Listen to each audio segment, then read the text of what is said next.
Bonjour à tous, je vous appelle parce qu'on traverse une période un peu compliquée. Plein d'appels, de doutes, de questionnements, d'attaques, de mal-être profond, d'envie de changer de flamme ou d'abandonner la flamme. Bref, je pense que ça va aller mieux maintenant, mais c'est là-haut qui m'a demandé de vous expliquer un petit peu tout ce qui s'était passé ces derniers temps, pour que les prochaines fois vous puissiez peut-être un petit peu anticiper ou comprendre le phénomène.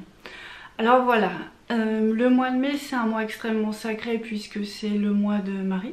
Donc déjà il y a des énergies incroyables. On a eu aussi beaucoup de fêtes spirituelles comme l'Ascension, on a eu la Pentecôte.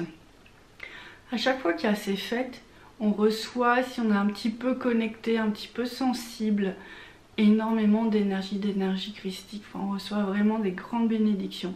Alors ça, je vous le dis parce que en fait, depuis que je suis enfant, je vois ça surtout sur le lundi de Pentecôte. Je vois des gens se remplir de lumière ou accompagnés de lumière, d'une lumière très très très belle, un peu verte. Et moi, dans ma symbolique des lumières, c'est souvent l'énergie christique que je perçois comme ça. Donc je suis depuis enfant surprise de ce jour-là parce qu'en fait, voilà, moi je été très très lunaire à cette époque, je savais pas trop à quoi ça correspondait et tous les ans je vivais le même phénomène alors que je m'y attendais jamais. Donc ça c'est pour dire que ça existe depuis longtemps, mais comme on est en éveil, comme tout le monde est en train de monter vibratoirement, nous on est sur le chemin des flammes, donc on a cette connexion avec les énergies christiques qui sont encore plus sensibles, en fait les énergies spirituelles, plus en plus le mois de Ramadan qui commence et c'est d'autres types d'énergies spirituelles.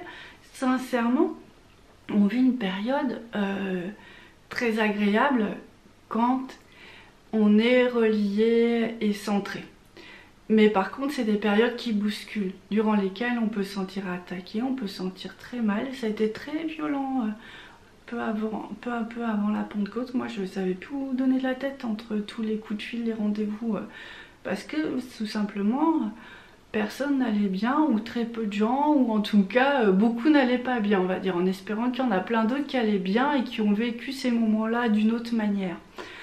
Donc, c'est un peu décourageant, c'est un peu désespérant. Vous avez été confronté beaucoup avec une entité, mais ça je vous ferai toujours cette vidéo là, je la promets, mais c'est pas encore bien prêt dans ma tête, sur des entités qui sont vraiment, qui vont nous détourner de la lumière, donc nous détourner de notre destin, nous détourner de la flamme, et du coup ça peut donner des circonstances incroyables, avoir envie de changer de flamme, alors que bon, là en l'occurrence c'est pas quelque chose de naturel, ça se remet en place, c'est des envies mais ça se remet en place, se sentir très amoindri, affaibli, faire des mauvaises rencontres qui vont nous plomber dans nos énergies, enfin voilà, c'est un peu une période où malheureusement tout ça s'est produit. Alors je vous disais, ça va être beaucoup plus calme parce que là je pense qu'on va un petit peu s'alléger et s'apaiser.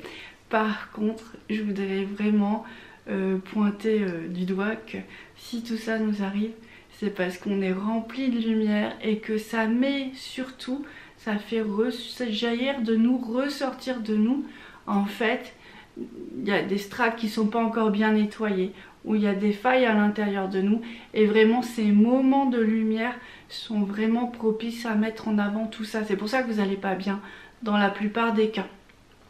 Donc en fait les attaques c'est ce qu'on a à l'intérieur de nous, pas dans la plupart des cas mais dans certains cas là c'est ça, et en tout cas de ce que j'ai pu percevoir. Et donc ce qui fait que vous êtes confronté avec votre partie d'ombre qui est pas facile à gérer parce que voilà, c'est comme d'habitude, hein, c'est pas forcément la nôtre complètement, ça peut être aussi celle de l'environnement. Alors voilà, tout ça, ça semblait très important parce que vraiment, enfin, on me demandait de vous en faire part. Je crois que c'est important de le comprendre. Ces processus-là, vous pouvez les vivre aussi au moment des pleines lunes, parce qu'effectivement, l'énergie de la lune, elle va aussi agir sur notre aura et sur nous. Souvent, elle est utilisée dans tout ce qui est occulte, la lune. Donc en fait, tous les sorts, toutes les magies que vous pouvez avoir sur vous vont rejaillir et ressortir à ces moments-là. Donc pour ça, beaucoup d'enracinement, Beaucoup d'enracinement, beaucoup de prières pour ceux qui prient, beaucoup de méditation, beaucoup de reconnexion. Il y a une sorte de préparation. Puis le fait de savoir qu'on va être bousculé, déjà, un homme averti, une flamme avertie peut se prémunir, on va dire. En tout cas, on est moins tenté de se laisser piéger. Donc déjà ça c'est super positif. Et puis j'ai envie de vous dire autre chose, c'est que c'est le message là, depuis ce matin, j'arrête pas de me dire ça.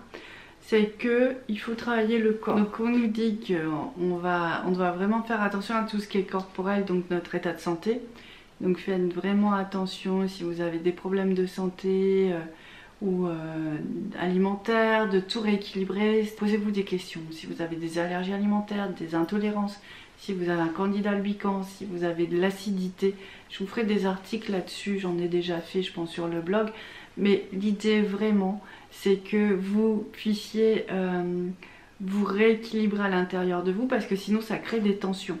Et ces tensions-là, bah, c'est malheureux parce que elles empêchent votre âme de vraiment s'accrocher. Et c'est en faisant l'unité entre le corps et l'âme, vraiment ça se colle, voilà, ça bouge plus, qu'on rentre dans l'amour inconditionnel et entre autres la protection. Donc c'est vraiment une dimension capitale. Et j'ai envie de vous faire partager aussi un message que j'ai reçu spécialement pour cette vidéo. C'est qu'il y a un hydrolat qui pourrait vraiment nous aider dans ces moments-là. Alors d'habitude je vérifie tout ce que je vous dis parce que je trouve que voilà, c'est une question de conscience professionnelle, mais en ce moment je suis un peu chahutée par là-haut. Je vous livre tout et c'est à moi de leur faire confiance et délivrer les messages sans interférer, sans vérifier. Donc là c'est une nouvelle aventure. Je vous dis donc l'hydrolat de pin de Douglas il me semble, et l'hydrolat de pin blanc. Je vous remettrai les mots, si c'est pas tout à fait ça, je vous remettrai les mots dans la présentation. En fait, c'est un hydrolat qui effectivement sont assez exceptionnels parce que quand je me branche sur l'énergie, ça guérit le chakra du cœur. Ça permet aussi de revivifier le feu. Alors il y a des explications, j'ai regardé après sur internet où ils disent qu'effectivement l'hydrolat, bon, de toute façon il a des vertus sur le corps, expectorante, ça enlève tout ce qui est bactéries, et en plus ça travaille surtout la fatigue et le nettoyage des mémoires, enfin ça détoxifie, donc ça c'est super positif pour nous parce qu'on est dans une période un peu chahutée. Et en plus ce qui va être vraiment sympa, c'est que ça va reconnecter avec le feu de la flamme. Moi en tout cas c'est ce que j'ai senti à chaque fois que je me suis connectée, c'est que c'est un hydrolat qui travaille sur la stabilité émotionnelle, qui permet au cœur vraiment de s'exprimer, au corps de se réancrer. Donc je pense que c'est vraiment vibratoirement, dans ce que j'ai vu, ça colle parfaitement avec ce qui pourrait convenir par rapport à ces moments un peu compliqués. Alors comment on va gérer ça? D'après ce que j'entends, sans synergie ça fonctionnerait super bien. Donc un petit peu d'un élixir le matin, un petit peu le soir.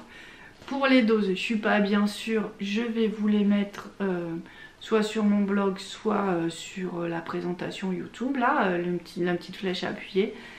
Parce que, voilà, il faut que je consulte là-haut, ou qu'on me consulte, je ne sais pas. Mais en fait, bref, il ne faut pas dire de bêtises. Donc voilà, ce serait pour ces moments-là. Je vous parle de ça, parce qu'il va y en avoir d'autres, et que là, peut-être qu'on sera un peu plus préparé. Et vraiment, faut vraiment pas oublier que certes il y a l'ombre, mais certes ça met en lumière tellement de choses en nous que c'est extrêmement positif aussi. Et il faut s'accrocher, garder courage jusqu'au moment où on sera tellement aligné que plus rien de ce genre ne pourra nous arriver. Et oui, ces moments-là arrivent. Donc je vous laisse là-dessus, sur cette bonne parole. Je vous souhaite plein de belles choses. Que la flamme soit avec vous. Et on est tous un peu des Jedi là dans cette histoire. Et je vous dis à très bientôt. Au revoir.